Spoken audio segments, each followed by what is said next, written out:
Olá, amigos, estamos mais uma vez nos encontrando para darmos continuidade ao estudo do livro Nosso Lar. E hoje nós vamos falar do capítulo 29, que tem como título A Visão de Francisco. Vimos no capítulo anterior que André Luiz já se incorporava ao grupo dos que trabalhavam, auxiliando esses espíritos que partiam daqui naquele estado que ele verificou, de grande necessidade, e consequentemente precisavam muito do auxílio deles. Mas ele lá em meio ao trabalho observou que naquele aparelho de comunicação alguém o chamava, e era exatamente a senhora Laura que lhe pedia notícias.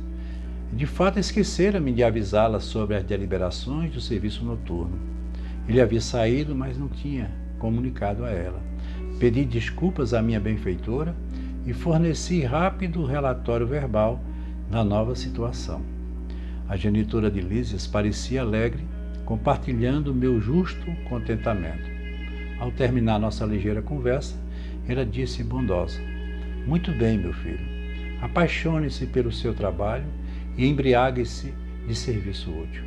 Somente assim atenderemos à nossa edificação eterna. Lembre, porém, que esta casa também lhe pertence." E aquelas palavras me encheram de nobre estima. Regressando ao contato direto com os enfermos, notei Narcisa a lutar heroicamente por acalmar um rapaz que revelava singulares distúrbios.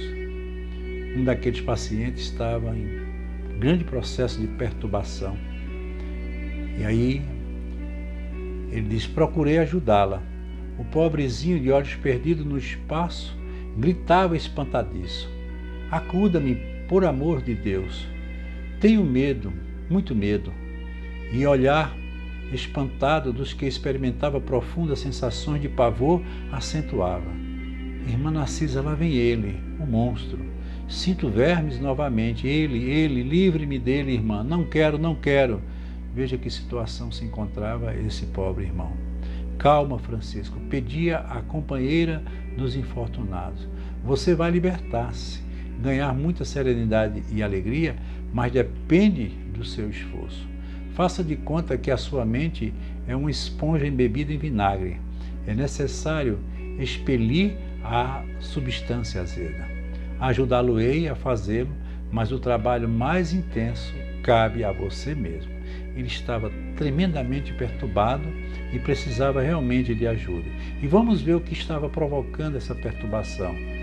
O doente mostrava boa vontade, acalmava-se enquanto ouvia os conceitos carinhosos, mas volvia a mesma palidez de antes, prorrompendo em novas exclamações: "Mas, irmã, repare bem, ele não me deixa, já voltou a atormentar-me, veja, veja." "Estou vendo, Francisco," respondia ela com cordata. "Mas é indispensável que você me ajude a expulsá-lo. Este fantasma diabólico," acrescentava ao chorar como criança, provocando compaixão. "Confie em Jesus, esqueça o monstro," dizia a irmã dos infelizes piedosamente. "Vamos ao passe. O fantasma fugirá de nós." E aí ela aplicou-lhe fluidos salutares e reconfortantes, que Francisco agradeceu, manifestando imensa alegria no olhar. "Agora," disse ele, fim da operação magnética, "estou mais tranquilo." Narcisa ajeitou-lhe os travesseiros, mandou que uma serva lhe trouxesse água magnetizada.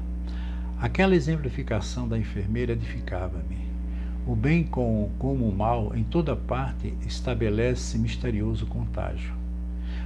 Observando meu sincero desejo de aprender, Narcisa aproximou-se mais, mostrando-se disposta a iniciar-me nos sublimes segredos do serviço. "A quem se refere o doente?" indaguei impressionado. "Está porventura assediado por alguma sombra invisível ao meu olhar?" A velha servidora das câmaras de retificação sorriu carinhosamente e falou: "Trata-se do seu próprio cadáver." Veja que coisa interessante está acontecendo nesse exato momento com esse irmão, que me diz: "Tornei espantado." Veja o que ela diz: "O pobrezinho era excessivamente apegado ao corpo físico e veio para a esfera espiritual após um desastre, oriundo de pura imprudência. Quantos espíritos desencarnam em estados muitas vezes dessa natureza, por acidente, por crime, e que não entendem que desencarnaram e permanecem presos ao corpo físico porque eles não têm força espiritual para se desvincularem desse processo. É por isso que eu digo, morrer é muito fácil, difícil é desencarnar. E veja que esse espírito estava lá, mas ainda vendo o seu próprio corpo como se fosse algo que estivesse mexendo com toda a sua natureza interior, como verdadeiramente estava. E ela continua dizendo, esteve durante muitos dias ao lado dos despojos, em pleno sepulcro, sem se conformar com a situação diversa. Quer dizer, ele desencarnou, foi enterrado e permanecia próximo ao seu corpo físico. Queria levantar o corpo imóvel, tal o império da ilusão em que vivera, e nesse triste esforço gastou muito tempo. Veja que coisa triste. É claro que existem casos e casos, não vamos generalizar. O caso dele era um caso extremamente à parte no que diz respeito ao processo da desencarnação. Mas acontecia, e acontece, claro.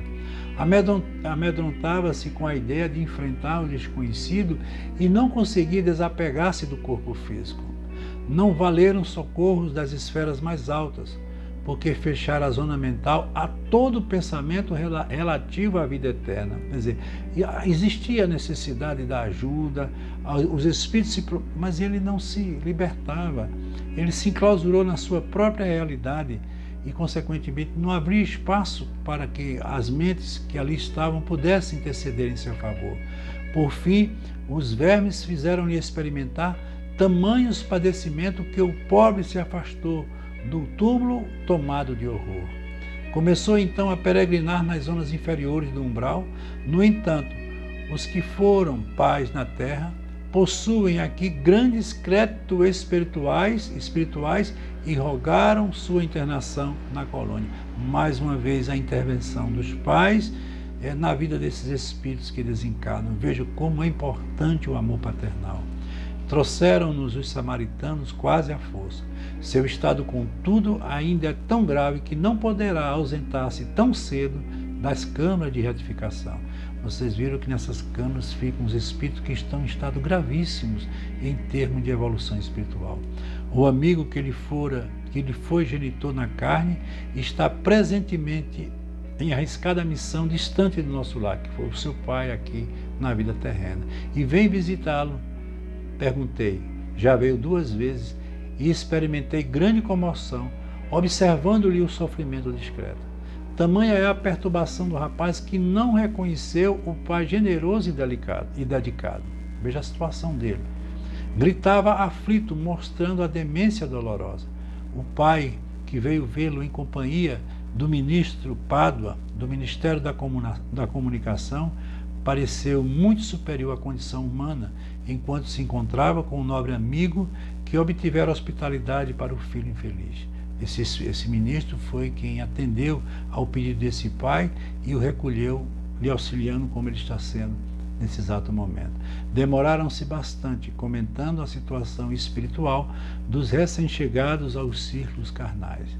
Mas quando o ministro Pádua se retirou, compelido por circunstância de serviço, o pai do rapaz me pediu que lhe perdoasse o gesto humano e ajoelhou-se diante do enfermo. Ou seja, o pai se ajoelha diante do filho doente.